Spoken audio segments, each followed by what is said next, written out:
Welcome to the Kickstart Your Coaching Edge podcast, where it's all about getting real around all things coaching. And what we know for sure is that what got you here won't get you there. You can't see the spinach in your own teeth. And finally, hang on, because this one's really deep.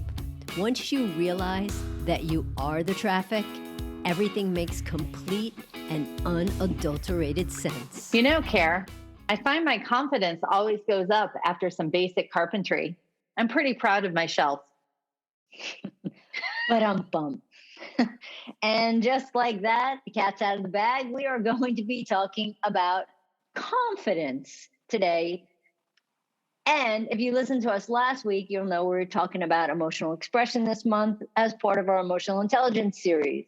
And I'll just give you a heads up really quick. Emotional expression is, well, it actually relates to your willingness and tendency to share, to communicate, and to be reasonably transparent with your feelings. And if you didn't listen to last week, go back and listen to that. You get to hear one of the songs from Jen and my wedding. And, well, I'm not going to tell you anything else. Just go listen because it was really good. So what we decided to do is, when it comes to emotional expression, is to realize that some emotions that are expressed actually have a lot of other emotions bundled up in it. And so Karen and I picked some of our favorite ways of living in this world, and confidence is one of them. And so we thought we'd sort of break down what is it that we see is embedded in confidence as that such a quality. A lot of times people say, how do I get more confident? How do I show up more assured and confident in myself?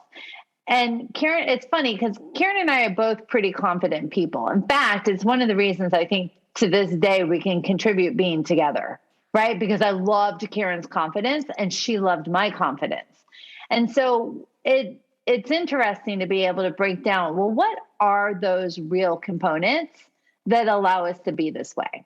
Now, bottom line is, whether or not we will discuss these different emotions of it, but I definitely know that I have confidence because even if I don't nail it, I know that I can always land on my feet.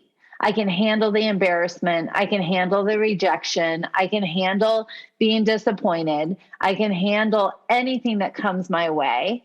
And I'm confident in my ability to be able to rally from something not going my way that gives me the confidence. So I just thought I would share that perspective before we start to break things down, Karen. You know, Jen, it's funny that what you just said there, it really, really makes me think of what you just talked about. Really is kind of like that unconditional confidence, right? That confidence that, you know, it takes a big perspective.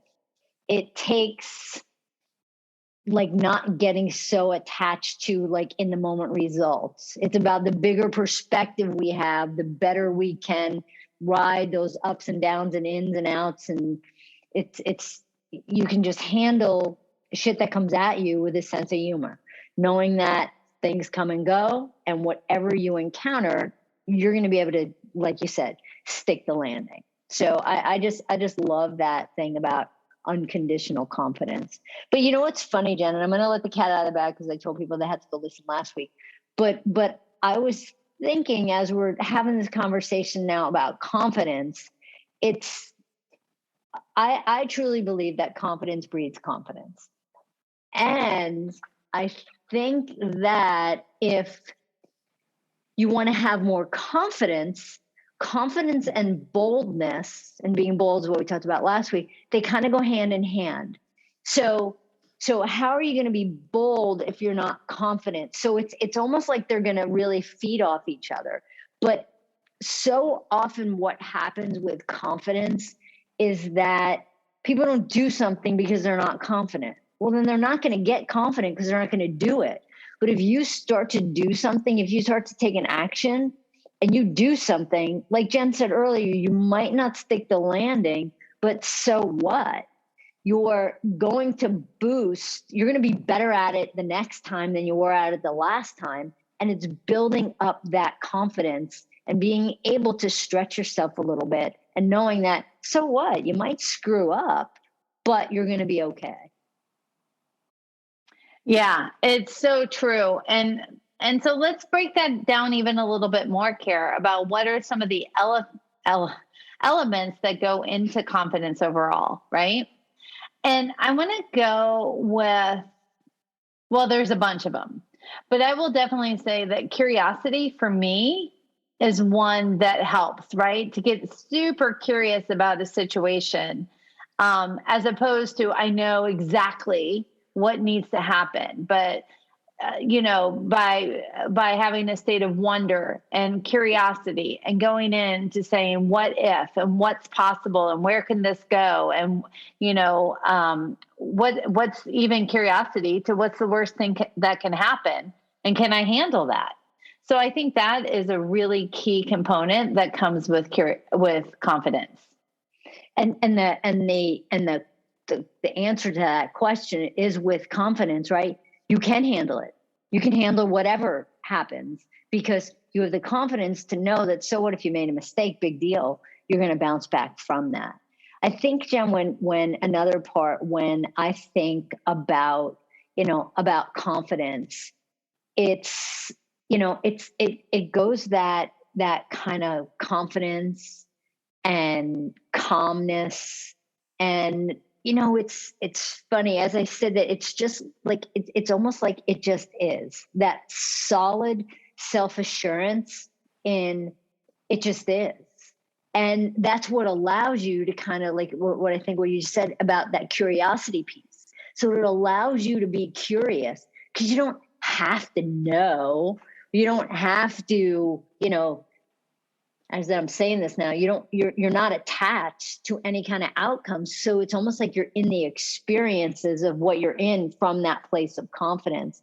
And it's funny because with that being said, there's not a lot of judgment that's going to go with that.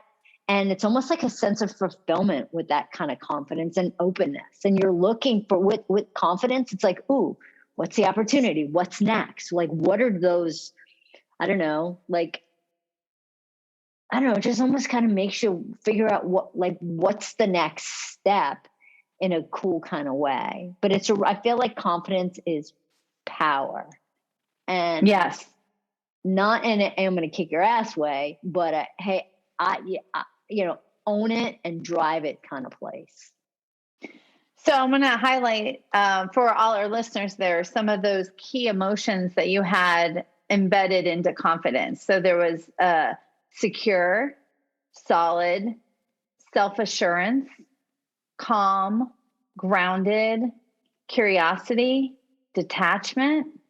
All of those are an emotion that is embedded in confidence. So it's just interesting to think about, because the more that you can understand what an emotion is, the more that you need to break down to see what goes into it. When you are feeling confident, what other emotions are present? What else is showing up for you? When you're not feeling confident, what then is showing up for you that's eroding the confidence? So as we continue to say, what do we want more of in our life?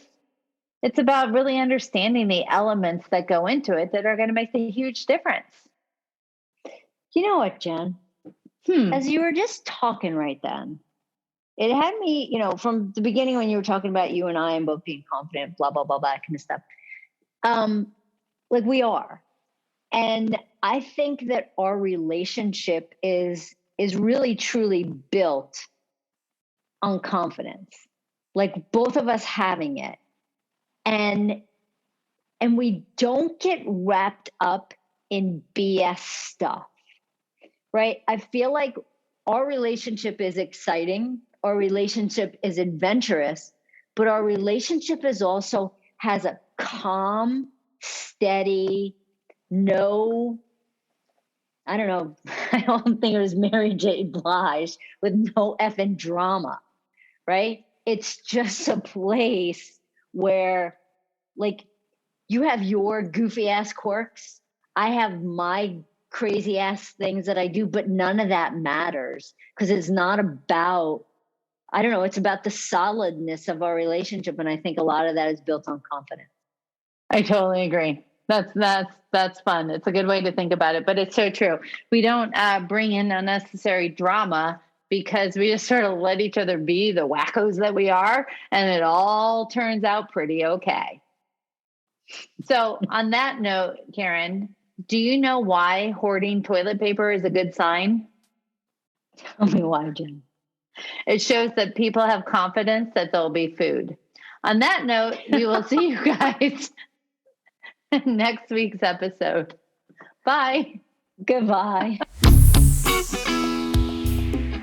Hey, everybody. Thanks for listening to the Kickstart Your Coaching Edge podcast. Craving more in-depth discussions? Check out the Get Real Inner Circle with our no BS in-crowd of coaches. Join live coaching discussions, breakdowns of coaching calls, and have some fun while you're at it. You're going to want to go to kickstartyouredge.com/inner circle. It's time to get real.